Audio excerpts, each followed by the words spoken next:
I've been working with Joonas and her team with the different ways that Jana moves around, from like dismounting off of her oarback, or climbing, and how she fights, how she shoots her bow and arrow. So it's like a constant like language that we're trying to build up with her, so that she really comes across as a trained fighter, and someone who is really adapted to working with the tools that she uses to fight and survive. And it's been incredible. Jana has the coolest bow and arrow I have ever seen. It's two-handed, so she can swing it from one side to another. She's like made arrows out of like old piping and stuff like that. Like everything she has is like really like made from her environment and what she can make the best out of. She's so resourceful. Like even her shoes are old stormtrooper boots that she's like cut down to size to like make into something that she can travel better in. So the bow and arrow, it's like both deadly and awesome looking. It's really cool. I love it. I think what Jana sees in Ray is that she is going through what I think is a very universal human struggle of dealing with your dark side and your light side, and trying to, in any case, figure out what's right for you, but also what's right for the wider community, and in Ray's case, the universe. And Jana sees that and wants to do anything to support that, because ultimately that struggle of finding yourself through the darkness is what makes you stronger on the other side. And she sees that in Ray. I think she sees that in Finn as well, and everyone else. Like, they're all helping each other just kind of push through and really tackle what is quite a formidable force. With Daisy, John, and Oscar, they've been together in this crew, this tribe, for years now, and they have a really sweet, fun, rowdy chemistry together, and it's nice to be around. They're rowdy and they're singing songs and they're telling jokes and being physical with each other. It's good. They, in a way, have grown up together through this experience. Unbelievably, whether it's shooting this tiny, intimate, emotional series about a girl going to college in New York, or this massive, epic Star Wars series, he's the same. JJ's the same. He just dreams big. I don't know how else to put it. He uses more of his brain than I do, certainly, and he's good at it. He loves movies. He loves them, and that's so apparent in his work. And he's just fun to work with. And I think that's what my scenes. I got to really work with a lot of the real actors, which was so helpful. And amazingly, Star Wars has these big, beautiful sets. You're not imagining that much of it because they've built these insanely massive, incredible sets. So you're actually in them, and you do feel like you're in Star Wars. You're like, I am in the galaxy right now.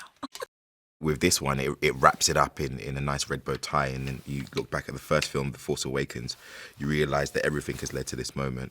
And for me, discussing that with JJ and talking to him about it creatively was something that was always a main topic for us, but something that I'm very, very excited about. It felt nice to stand there with, and it's just me, Daisy, and Oscar. I'm kind of like, oh wow, like this is truly it, like the three, main characters in this story, and it's a blessing and an honour.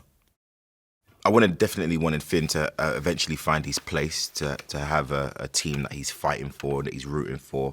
I wanted Finn to show blatant strength and not to have his strength always questioned when he's stood opposite any other character, which is something that JJ pushed as well. And for just to show him in a light that shows growth and more of an understanding of his world, of the people in it, of his past, emotionally at a better place than he was during The Force Awakens. And that's, I think, JJ's, just reading the scripts, he's just ticking boxes, hitting the nail on the head with these scenes, being able to do that and be able to explore more about Finn. I think Finn's got his own thing, I actually was looking at the costume. The gollets is something I haven't seen that before. Much more of a waistcoat situation. I know Han has his. Finn's one is kind of slightly better because obviously time's gone by, new style. He's actually doing color coordination, which is something quite interesting, with the blue pants, blue and brown pants, and the brown waistcoat. I think I think it's dope. He's got new hair, you know, twists up the top, line up. Finn, you know, Finn went to the Resistance beauty camp, got a few, got a few clothes and a nice haircut. I like that, you know. In the stress of war, why not look good? Billy D, that was cool. That was cool. Everybody knew when Billy D was coming to the set for the first time. I think I even dressed up a specific way just so that if he so happened to want a picture, I'd look slightly in color coordination with his style. You know, the round collared shirts. He's the suavest man out here, and it was great working with him. It's good to see Lando back. Another connection to the past that is very much needed, and it's good to see Lando come back in a role where he's actually here to help fully. Which for him as a character, I'm sure that's a great arc, you know, considering where he came from and his relationship with Han. But it's nice to see him in the suave yellow shirt with the cape. I was just looking at him like, I want a cape. For no reason. He don't even fly, he's got a cape. It's ridiculous. Suave man. It's inspirational. It's nice. It's nice to see that people love a character that you've helped create, and it's nice to see people being given a chance to express themselves. But one thing I'm way more impressed by is when I see the girls as Finn. I love it. I love it when I see their version. I actually post a few of them on my social media because it's nice to also know that we're not doing the codes anymore. That Finn appeals to everyone because of his story, which everyone kind of has to face. Is a coming of age for a man or a woman. It's a stage of growth and a realization. Who do you want to be and what team do you want to fight for?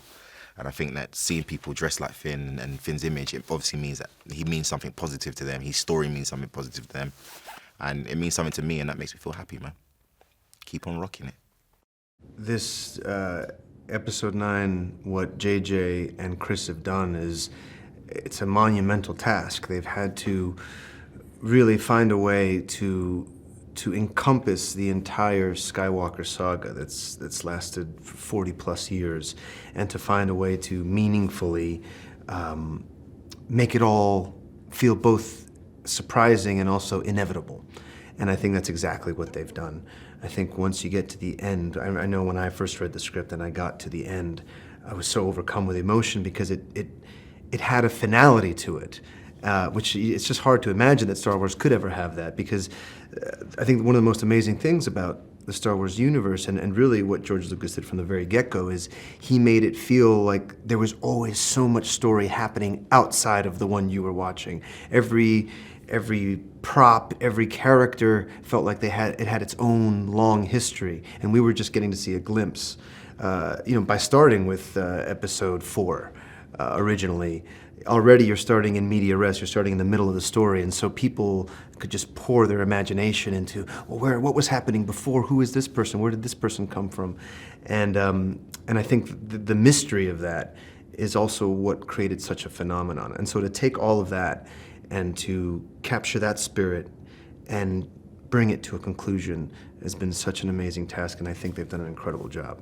My first day on set was in the Millennium Falcon next to Joonas as Chewbacca, and then these crazy new aliens in there, and JJ just screaming all sorts of stuff at me to do this and do that, and it just there's just an energy to it. And also the thing that JJ brings is he brings so much fun. Lots of music in between takes. He'll beatbox randomly onto a microphone. He'll just say really dumb jokes on the microphone, and it just gives a looseness, and it just reminds us that we're also playing. We're playing in this imaginary world, and at the same time, it can get super serious and tries to get to a real profound truth with these characters and what they're up against, but at the same time also finds the joy of it. What's been great about Daisy's Rey has been seeing the growth throughout these 3 films.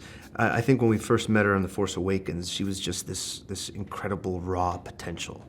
Already had so much power within her, but she just had no way of harnessing it, had to discover that she even had that, and to witness that awakening.